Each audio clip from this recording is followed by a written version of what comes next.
나고 죽음에 대한 두려움이 있는 보살은 무엇을 의지해야 합니까? 이게 상당히 참 현실적인 거잖아. 여러분 마음을 가만히 한번 들여다보세요. 여러분의 마음 상황을 한번 바라보세요.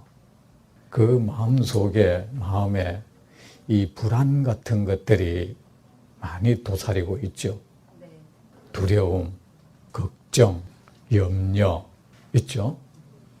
그리고 진실로 행복이라는 그 물건은 별로 없는 것 같죠. 근데 그 두려움이 무엇에 대한 두려움입니까? 여기서는 첫째, 스스로 이거는 부처님 말씀 안 들어도 자기 자신을 가만히 사유하면 그렇게 보여요. 첫째는 이 죽음에 대한 두려움, 늙음에 대한 두려움, 병들음에 대한 두려움, 버림받음에 대한 두려움, 상실에 대한 두려움, 불행이 닥칠까에 대한 두려움. 내가 지금 행복한 상태라면 이 행복이 파괴되어 버릴까에 대한 두려움. 온갖 두려움, 온갖 염려가 우리 마음 전편에 깔려 있어요. 우리는 그 무엇을 해결하기 위해서는 내 상태를 숨김없이 적나라하게 들춰내야 돼. 나는 안 그래 자꾸 그러지 말고 의사한테 가면 내 몸 상태를 사실 그대로 인정하고 얘기해야 되듯이 그거 부정한다고 그 현실이 소멸되는 게 아니잖아요. 해결을 해야 되는 거 아닙니까? 그러면은 어쩌면요, 중생의 이 마음속에는 두려움이 꽉 차 있어요.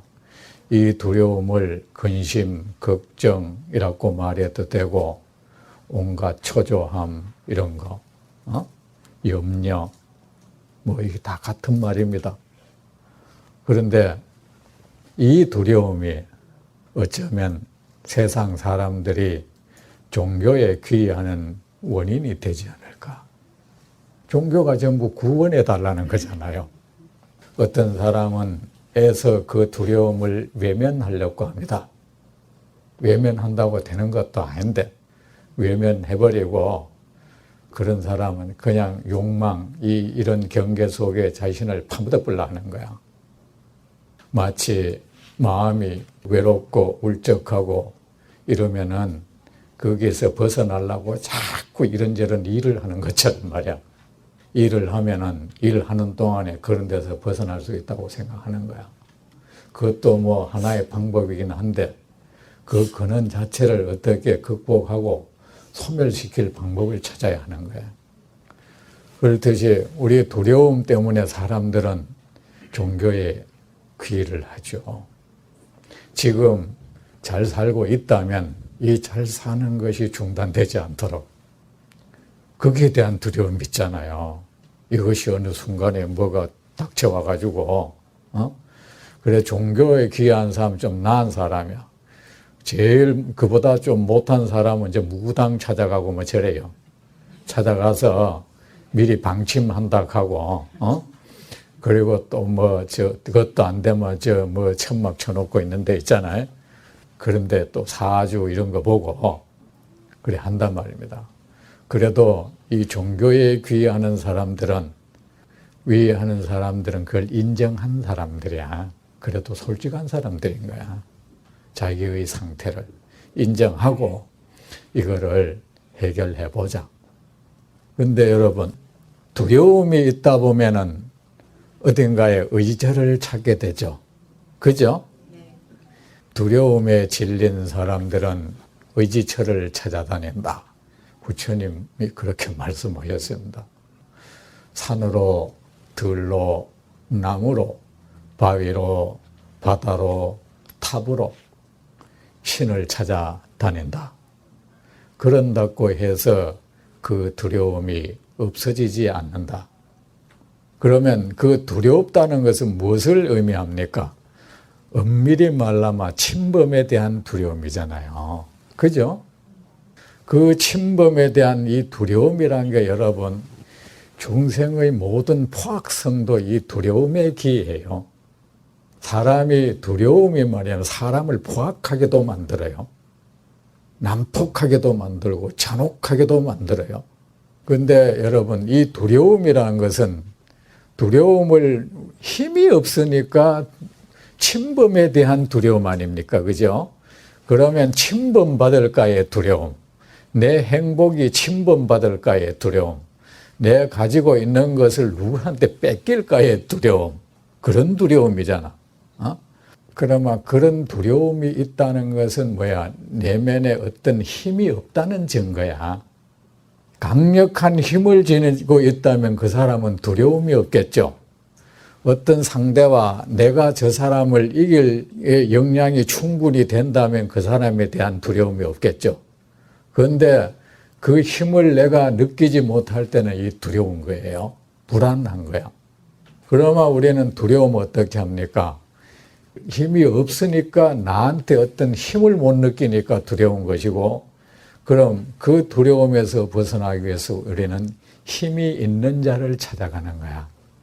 우리가 신을 찾는 것은 신이 내보다 힘이 있다는 생각 때문인 거예요. 힘이 있어가지고 누가 나를 해코지 하는 것으로부터 나를 어떻게 보호해 줄 거다. 이 생각에서 그러는 거예요. 우리가 부처님을 찾는 것은 부처님이 힘이 있다는 생각에서 우리는 부처님을 찾아봤어.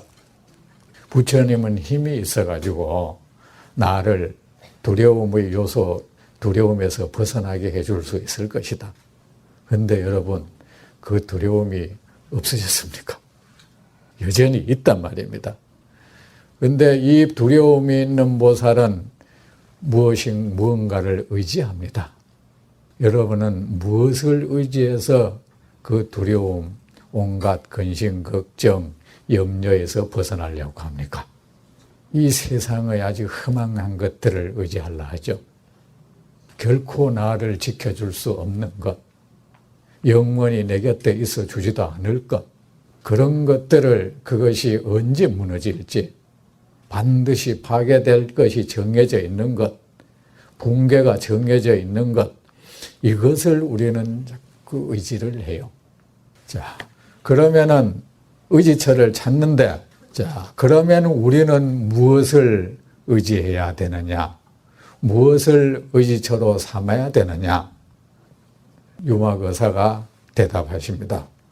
나고 죽음에 대한 두려움이 있는 보살은 열애의 공덕에 의지해야 합니다.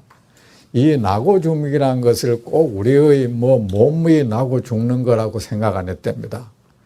난다는 것은 어떤 불행의 발생, 죽는다는 것은 행복의 죽음, 재앙의 발생, 나고 죽음을 여러 가지로 이해하면 됩니다. 아셨죠?